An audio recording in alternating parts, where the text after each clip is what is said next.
Welcome to Phase 2, Part 1 of my Developing a Match Grade Load series. Now, as you recall, in Phase 1, we fireformed some cases, some Winchester cases from factory ammo that we used, and some Hornady match cases, which were brand new, and we loaded those with IMR 4064 powder. And we did that basically to get a control group and to fireform cases, which is what we're looking at right now. Now, I'm going to use my Hornady headspace gauge, and you can check out my video on the Hornady headspace gauge for more information about how this works and what it does and so on. Now, with the Hornady headspace gauge, I typically use a digital caliper as opposed to a dial caliper. The reason being is that I can zero it. I can put my headspace gauge gear on the caliper arms, and then I can zero it and make measurements without having to do any math. With a dial caliper, you can zero the dial, but you can't really zero the scale that's on the base of the caliper. So I like to use a digital caliper when I'm using my headspace gauge, and I use a dial caliper for other things, and you'll see that as we go on here. Now, what I've done, I have my Winchester cases from the Winchester Super X factory loads, and I have my Hornady match cases from the loads that we made. You notice I color code my boxes here. I use green for factory ammunition and red for reloaded ammunition, just so I can keep them separate. I know that the factory ammunition is probably safe, whereas my reloaded ammunition, I need to be a little more careful about squib loads, misfires, things like that, because it's possible that I made a mistake during the loading process. So red for reloads, green for factory ammo. Now, I'm using the bushing D, which has a hole diameter of 400 thousandths, to measure my head spacing. And I've taken 3 random samplings, 3 random cases from my reloads, 3 random cases from my Winchester factory loads, and I'm going to measure the head spacing that I came up with. Now, these have been fire formed, so the head spacing should be fairly close to the chamber size of my firearm, my Remington 700 that we used in Phase 1. And here I get 1.620. I like to measure, 3 or 4 out of a batch to make sure that I'm getting a decent measurement. There's 1.620. Need to rotate the case here to make sure that the case head gets square on the anvil here. And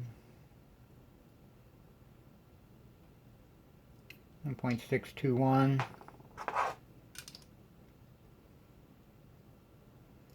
1.620.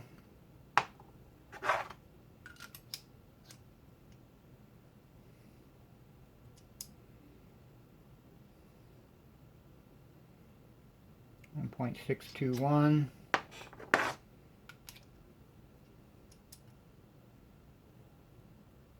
1.620,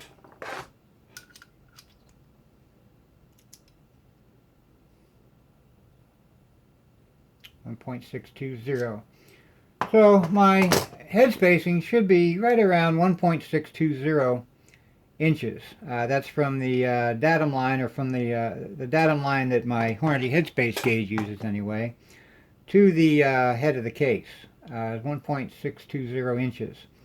So we're going to record that value and use that in my Reloaders Workshop program, and when I do the reloading, when I do the neck sizing, we're going to try to bump a couple thousandths off of that. So we're going to try to get about 1.618 inches head spacing on the cases that we load for Phase 2. Now, the second measurement we're going to take from these fireform cases is the neck size. by measuring the neck of the fireform case. That'll give me the neck size of the chamber in my Remington 700. Now I'm going to use a dial caliper for this. Since I have no attachments here, I'm using a dial caliper. Just need to make sure that my dial is zeroed. And then I'm going to measure the neck. I usually do it about halfway between the where the shoulder begins and the opening here. I also need to kind of wiggle it back and forth a little bit to get the make sure that the neck is kind of centered or square between the caliper arms. I get 0.343.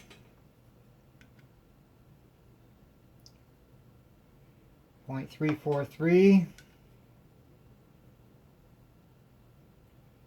0.343.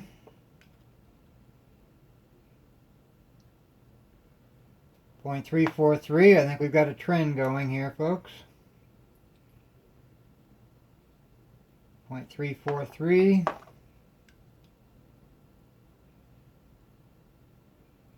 And 0.343. So I'm fairly confident that the neck size is 0.343. So we're going to go and record that information so that when we go to reload these cases, we'll have the information we need to size them properly. Okay, so we come back to Reloader's Workshop, go to the Firearms tab, and we select the Remington 700, which is the firearm that we just fireform cases for. I'm going to edit that. And I'm going to come over here to the headspace information, the headspace text box here. And I'm going to record 1.620, which is the headspace we measured from our fireform cases, and 0.343, which is the neck size that we just measured. And I'll update that. And you can see now here on the list we have 1.620 headspace and 0.343 neck size for this particular rifle. Now, next time we fire this, we fireform some cases with it, we'll remeasure and make, just to keep refining it, because remember, those cases were only fired once, and they may not be completely formed to the chamber of my rifle. So we're going to check it a few more times just to make sure that we have the proper values here, and we'll refine that over time. Now, by recording those values for this particular rifle, when we come over here to the Batch tab and we go to create a new batch, I can select my load, my powder charge as usual, but this time we're going to be loading for a specific firearm. So I'm going to select the Remington 700, and you can see here that the headspace and neck sizes are transferred over to this these labels here, so that I know what the head spacing and neck size for that particular rifle is. Also, we come down here to the batch details. Those values have been transferred to the head space and neck size text boxes down here. So, and remember, these are the starting values. So when we create this batch, we know that the chamber size is 1.620. So when I make the batch, I may make it with a head spacing of 1.618. And I may knock a couple thousandths off my neck size, so I maybe want to do 0.341. But what this gives me is the starting value that I want to use for, knocking a little bit off the head space, in other words, bumping the shoulder down, and for resizing the neck. It tells me how far to size the neck down. The ogive OAL we still don't have yet, and we won't be doing that probably until phase 3, when we start using the Hornady overall length gauge to determine the overall length of the cartridge based on the how far out it needs to be before it contacts the rifling in the bore. So we won't have that information yet, nor will we have the micrometer information until phase 3. So we're still going to be using the cartridge overall length of 2.735. which is the recommended size for that specific bullet. Here's a 30-31. If we use a 30501 bullet, the recommended overall length is 2.8, so on. And we'll be filling in information on that here shortly as well. So we've got our rifle, our fireform cases data recorded, and we're ready to move on. Well, the next step is to deprime all of my fireform cases. Simple matter of putting in my single stage. I'm using my Lee universal depriming die. I don't need to lube the cases or anything. It's not sizing or doing any of that. All it's doing is depriming. Now I also have a Hornady universal depriming die. The Hornady die is a lot longer than the Lee die, and this shaft that has the depriming cap on it tends to get out of whack. You can, I don't know if you can see that on the video, but it's a little bit further off to the left than it should be, so it's not quite centered in there. What happens is I was depriming some 223 cases, and one of the cases got in between the side of the die and the depriming shaft, and it actually kind of bent the depriming shaft over just a little bit. So one of the things I don't like about the Hornady depriming die is that the shaft is so long that it tends to not center up properly. So I like the Lee die, depriming die. It's shorter. It doesn't have as much tendency to bend or to allow the case to get in between the depriming shaft and the body of the case. So just gonna go through and deprime all of my fireform cases, and we'll be ready for the next step. Got my shell holder a little bit out of alignment there, so my automatic ejector is dropping a few of them on the floor there. At any rate, so once I've deprimed all 400 of these things, we'll get back. See you soon. Next, I'm going to anneal my brass. I'm going to use my Annealing machine. You can check out my video on the annealing brass with Annealings for more information about how this works and general information about annealing brass and so on. In fact, the folks at Annealing saw that video, and they contacted me and asked me to do their instructional videos for them.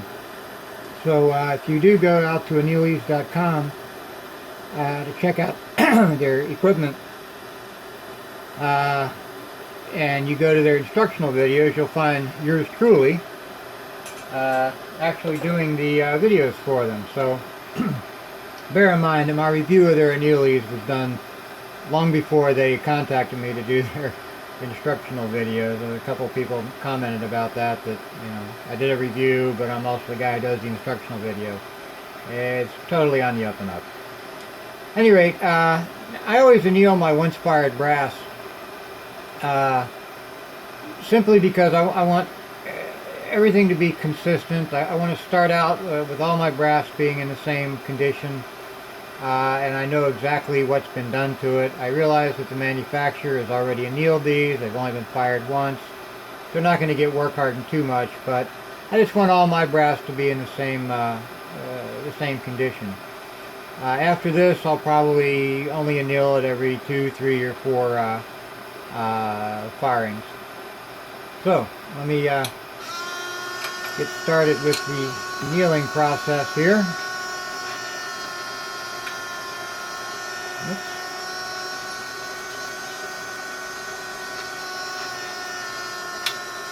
Looks like I've got a case that doesn't want to drop.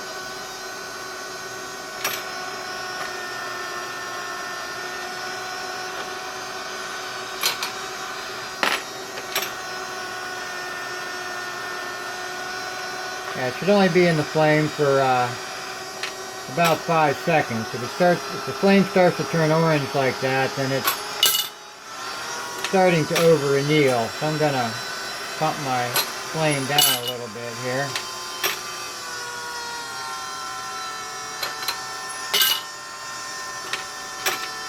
Now, if you don't have an annealing machine like this, or some other, there are several annealing devices on the market.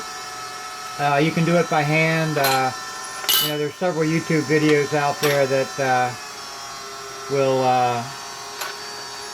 show you how to anneal without a fancy machine and all of that. But at any rate, let me get all 400 of my cases annealed, and we'll move on to the next step. Next, I'll spend some time getting cleaned up in my Frankfurt Arsenal wet tumbler. You can check out my video on the Frankfurt Arsenal wet tumbler for more information about how it works and what it does.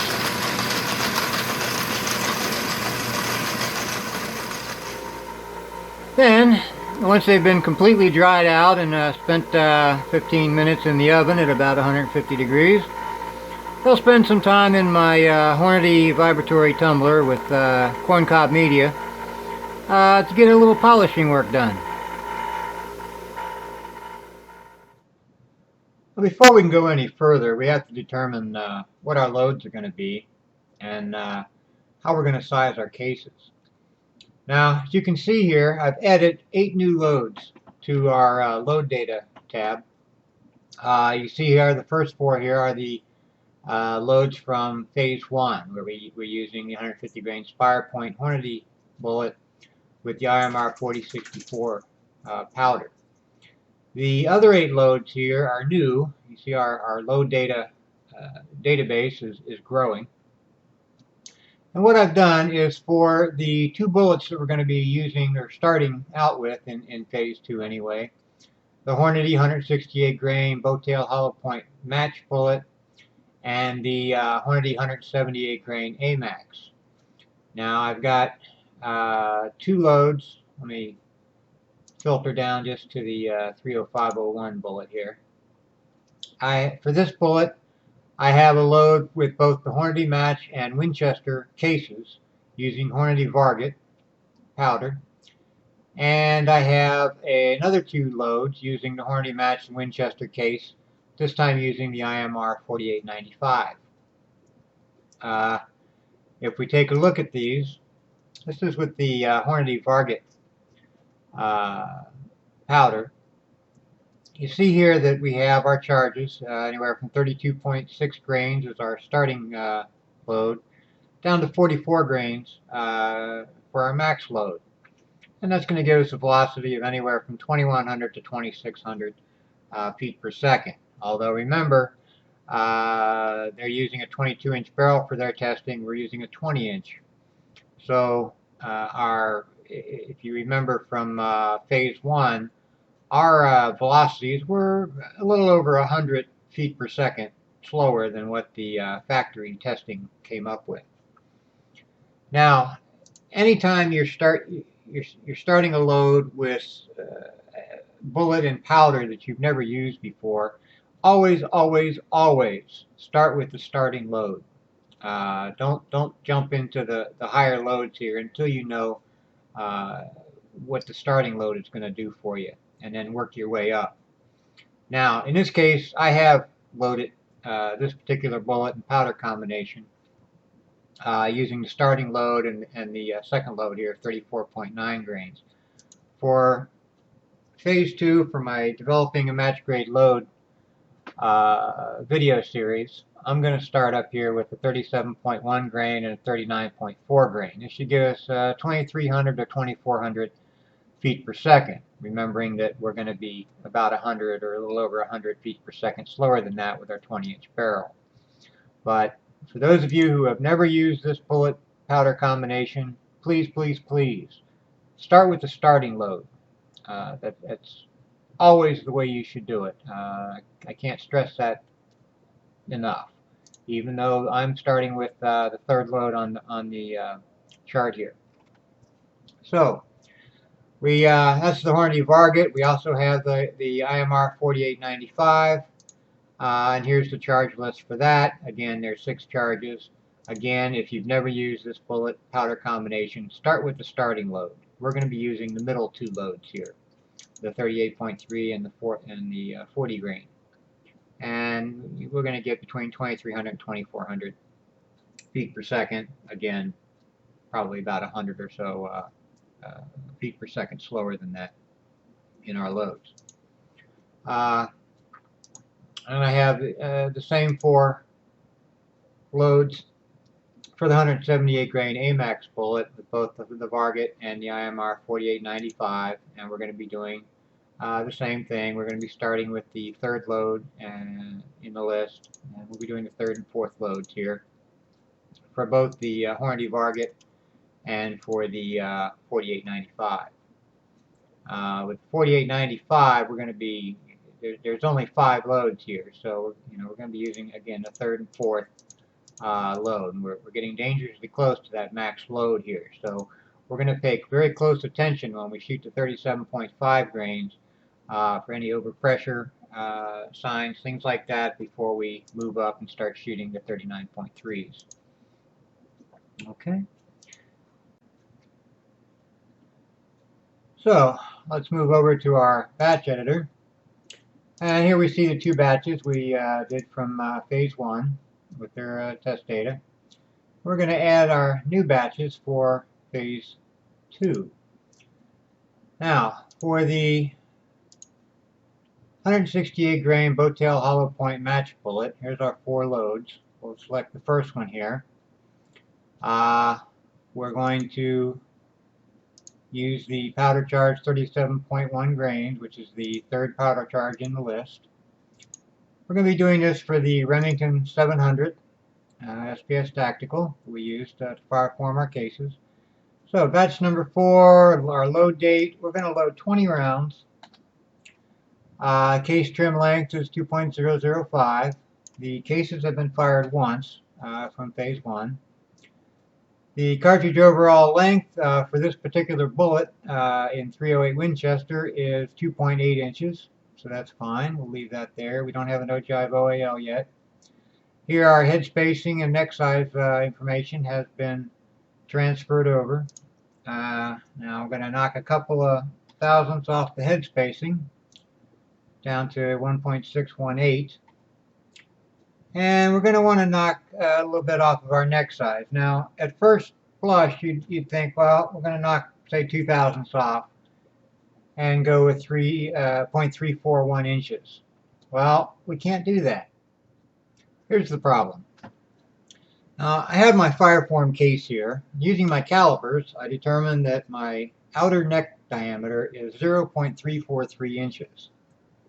Now, if I decide, well, I want to take a couple thousandths off of that so that my neck fits perfectly in the chamber, then I arbitrarily pick a value of 341 thousandths. So I knock 2 thousandths off of the Fireformed size of the case. The problem with that is, if I use my neck wall thickness gauge, I determined that the neck wall thickness is 15 thousandths of an inch. Now, of course, that's 15 thousandths on this side and 15 thousandths on that side, because the bullet is surrounded by the neck wall. So I've got essentially a total neck thickness of 30 thousandths. Now if I subtract that from my outer neck diameter, I end up with an inside neck diameter of 311 thousandths.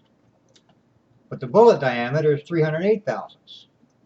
So my inside neck diameter is 3 thousandths of an inch too wide. And what happens when I seat my bullet is it'll drop right into the case.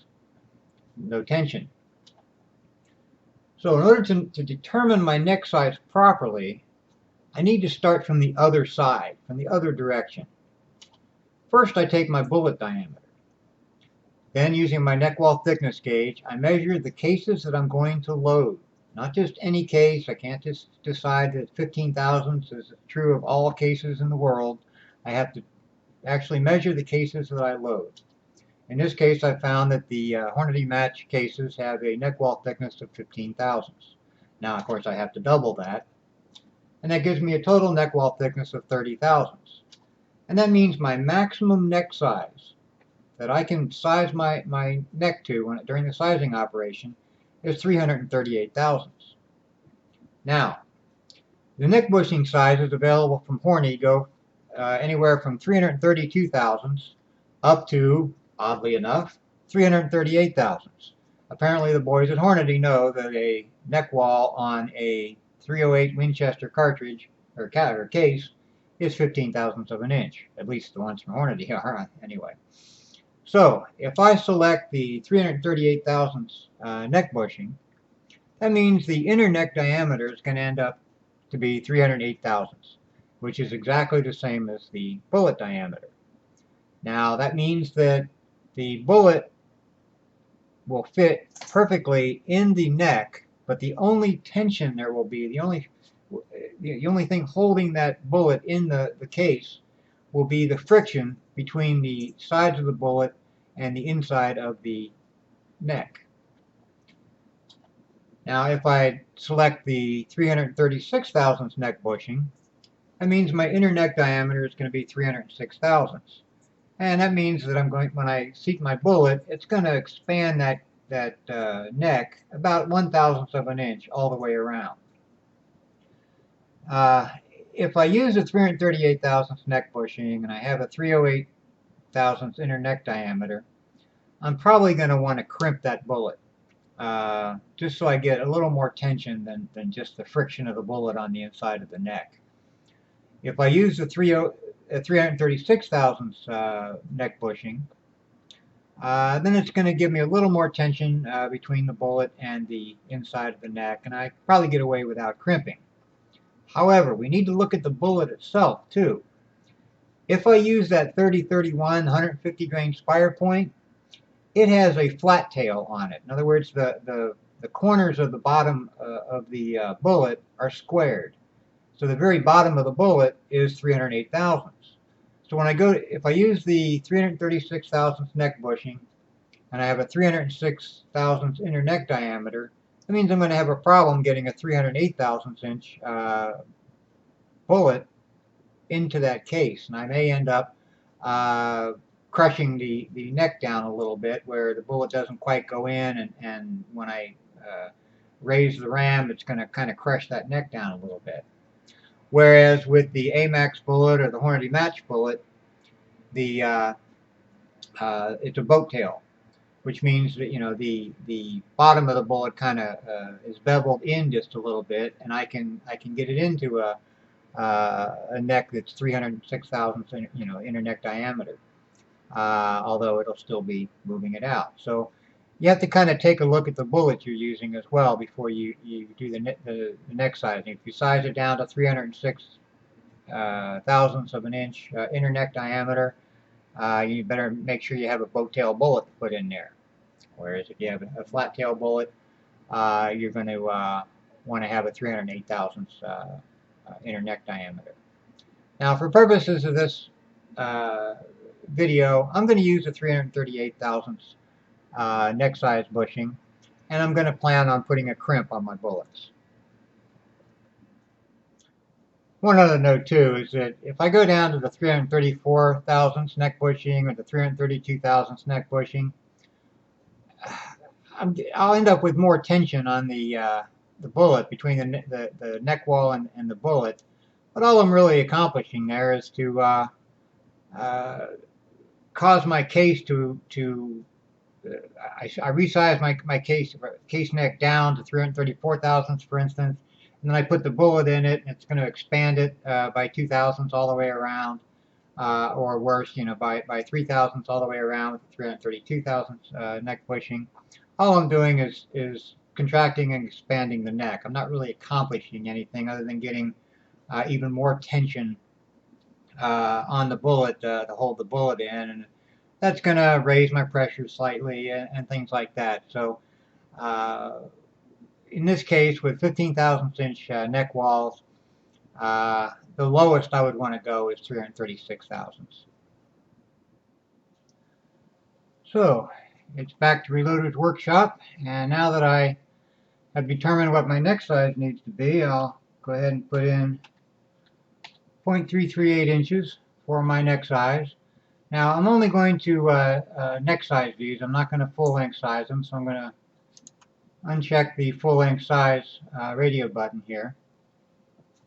And now I should have all my information. I've got my Hornady 30501, 168 grain bowtail hollow point match bullets with Hodgson Varget powder and my Hornady match case.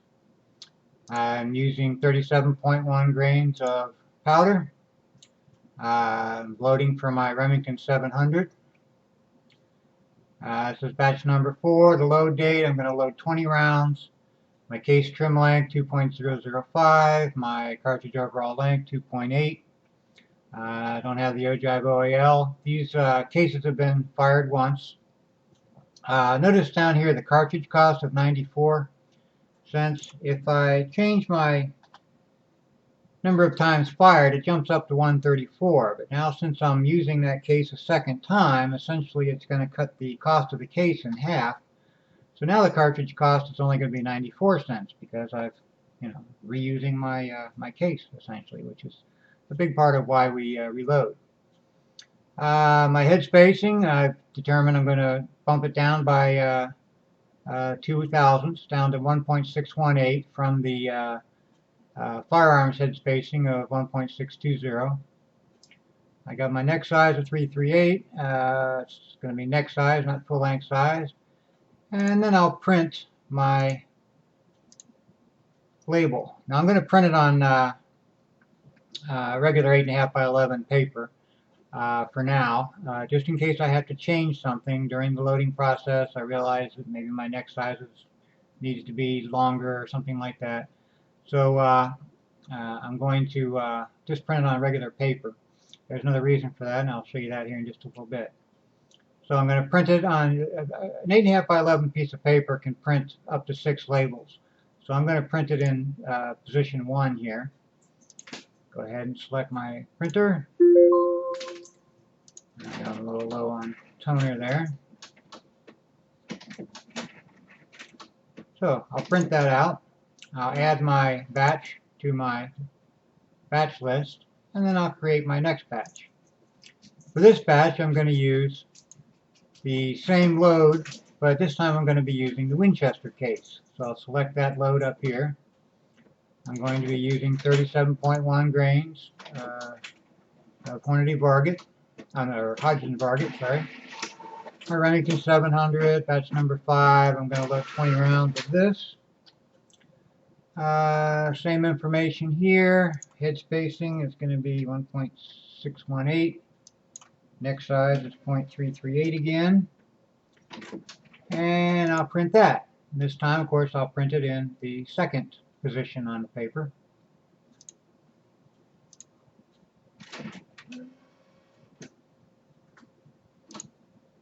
And add that batch. So I'll do that for all 8 batches that I'm going to create here. Those are the Hornady match and Winchester cases with the 37.1 grains of Hodgson Varget. This time I'm going to do the same 2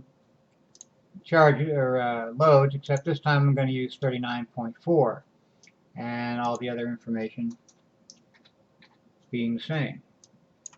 So let me get all my batches loaded into Reloader's workshop, and we'll be back. So I've entered a total of 16 loads into Reloader's workshop, and I went ahead and printed the batch labels out on regular paper. A couple of reasons for that. One, this gives me all the instructions I need to create my groups. I've got one set of sheets here for the Hornady 30501 168 grain bowtail hollow point match bullet, and I've got one for the Hornady 178 grain AMAX. Now I can use these then as instructions for doing the loads. It has everything I need. Tells me how many rounds to load. Tells me the bullet, powder, primer, and case to use. How much powder to use. The case length, cartridge overall length, the head spacing, the neck size. Everything I need to create each load, and I can check them off as I create each of those loads. Then what I can do is I can take these sheets to the range with me, and I can record my muzzle velocities as I shoot them, instead of having to come back and get the data off of my chronograph. I can just go ahead and record it right here, and I'll have all the information I need to come back and enter that data into Reloaded's workshop so I can evaluate each of these loads. So now that I've got my loads set up or selected, and I've printed out my instructions or my batch labels. One other reason I printed these on regular paper is that if I determine that I need to change something, for instance, maybe my neck size needed to be bumped down just a little bit, something like that, rather than having to throw out an expensive label, I can just go ahead and pencil it in here on the paper. Then once I'm sure I have everything correct, then I can print out the labels that I'll attach to my ammo boxes. So the next step then is to actually start doing the loading. Now we'll do that in my next video on developing a match grade load, Phase 2 Part 2, which will get into more detail on case preparation, things like that. All we've done so far is some preliminary case preparation. We've deprimed them and cleaned them. So watch for my next video where we'll start making these loads up. That's all for this video. I hope you liked it. If so, please click the like button. Maybe even subscribe to my channel. Thanks for watching, and happy reloading.